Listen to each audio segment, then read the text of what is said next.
Deputy bureau chief Lahore محمد قاسم نعمتوں بھری رات میں بے رحمی کا واقعہ۔ شاہدرہ پولیس انسپکٹر کے بیٹے نے گھریلو ملازمہ کو کمیٹی کے پیسے مانگنے پر تشدد کا نشانہ بنا ڈالا۔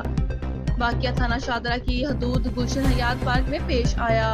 کلثوم نامی گھریلو ملازمہ کو انسپکٹر ملک حیات کے بیٹے نے مین بازار میں تشدد کا نشانہ بناتا رہا۔ متاثرہ خاتون نے اعلیٰ حکام سے انصاف کی اپیل کر دی۔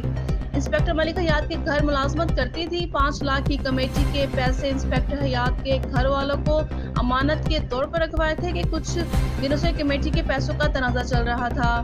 آج شام 5 بجے انسپکٹر کے گھر پیسے مانگنے گئی تو اس کے بیٹا وکی شراب کے نشے میں دھت تھا، مجھے تشدد کا نشانہ بنا دیا، گھر سے مین بازار تک مارتا رہا، کپڑے پھاڑ دیے۔